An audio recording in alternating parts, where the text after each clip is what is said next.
Hi guys, my name is Trevor Swartzik. I'm a senior management major, going to graduate in December, and figured I'd first just start off by talking about the three most important things I thought came out of the book. And the first probably came just from the first page itself, when it said you can only learn about what you need to know about your job and yourself by doing it, not just by thinking about it. And I think that's important because, even I do this all the time. You think about something you're going to do. You think about it over and over again, but you never actually just go out and do it. And like for me, there's a few times I've really regretted that. Or I'll say, oh, I'll do it tomorrow, or I'll do it the next day, and I never ever really get it done. So I think that's just itself. That's one very important thing from the reading. Second, and this is kind of a broad idea from the book itself, is just networking in general. The author's very she has a very long list and ideas when it comes to networking. But I liked her advice when it says, don't leave anything to chance or nature. You have to be willing to act on opportunities that present themselves. And I hear that a lot, not just from the author, but from different professors, different people you talk to, is that you say yes to opportunities and act on them, not let them slip by. So I think that's probably the second most important thing from the book. And the third would probably be when the author talks about aiming to learn. You can't just focus on your performance goals. That's important, but you can't just focus on performance itself. You have to be willing to focus on learning goals also, because that's part of life. You have to learn from both your failures and your successes, and I think that's just in general a very important thing, is just aiming to learn. And probably then the third idea is when it comes to disagreeing about something. And I actually thought the author, for actually 90% of the book, 95% of the book, I agreed with, because I'm definitely not the expert on all this stuff. So I agreed with a lot of the book. Probably one area that I was kind of, I didn't necessarily completely disagree with it, but was kind of iffy about, was when it came to authenticity, when the author talks about being authentic, and how it can kind of get you into trouble when you step up to leadership, because she kind of states on page 156 that within the summary that the reason you're reading this book is because you're trying to shed that old you to become a leader, and so you do kind of need to change. But I agree with that. But I think if there are aspects of yourself that you don't need to change or anything, I think that's important as well. I think people can tell. Sometimes when people are natural leaders and they're authentic, and people can usually tell when someone's authentic, and you don't always have to change that. And she goes into detail about that some more. And like I said, a lot of what she talks about in the book, I don't disagree with. So I think the author does a really good job of explaining it in the book. And then the fourth topic is when it comes to being chameleons and true selfers. And I think if I had to give myself one role, I would definitely be a chameleon. I like to fit in, and I like to socialize with people, and I'm really good at I like going to parties, talking with different people, entertaining people, and so I think I'd definitely be a chameleon. And I have aspects of being a true selfer. I hold to my beliefs, but if someone is able to give me their opinion, I'm not gonna.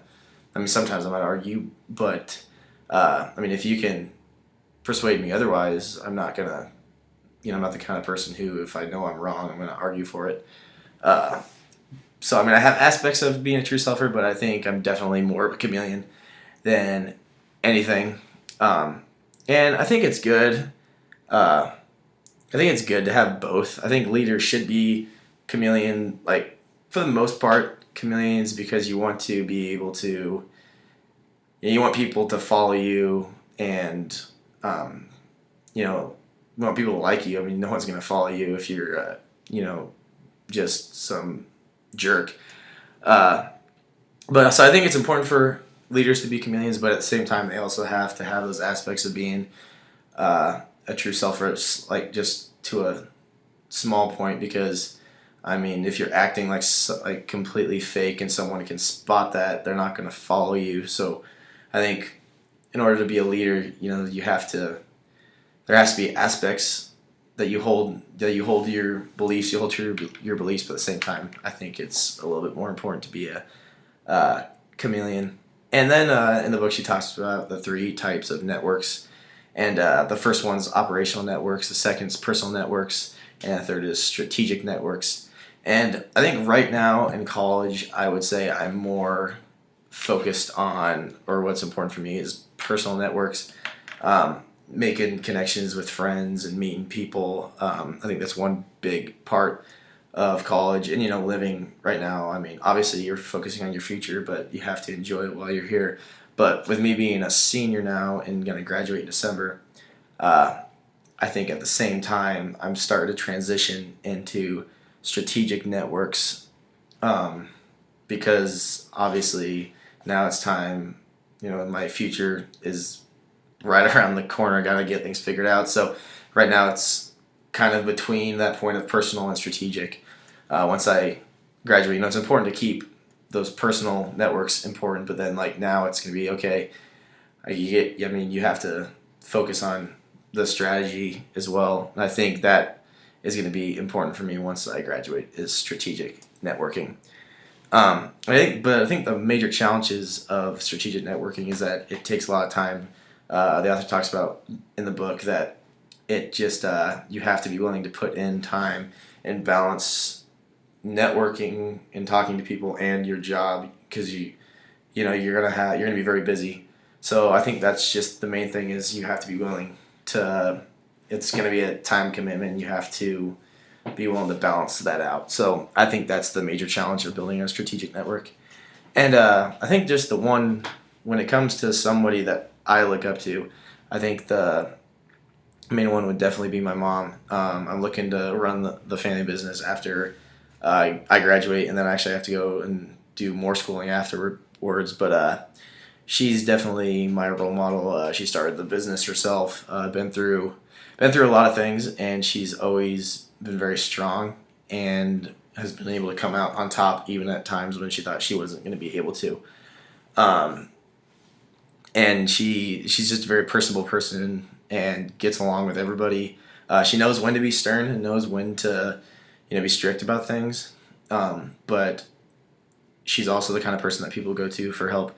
So I think that's very important. And she understands too that networks are very vital for success. With hers, my mom contracts with different hospitals around the state. She does. It's kind of hard to explain, but basically, contracts with these hospitals and goes and does different health services there, and she's on call. But in order to get contracts, she needs to talk to different people, and so she understands that networking is important. And I'd say she's definitely a chameleon. Very likes to entertain people. Can talk in any situation. But she definitely has aspects of a true selfer. She can be sometimes a little hard-headed, not all the time, but she definitely holds to her beliefs. Not all the time, but most times. So she has aspects of being a true selfer, but I think for the most part, she's like me. She's definitely a chameleon. And I think that's important in her leadership, because she's able to talk with so many different people on a daily basis and is able to have those kind of conversations. And so I think that's important. But she's definitely my role model, and I look up to her very much. So I hope you guys enjoyed the video. Hopefully you were able to learn something from me. And I look forward to your guys' videos. So thanks, and have a good day.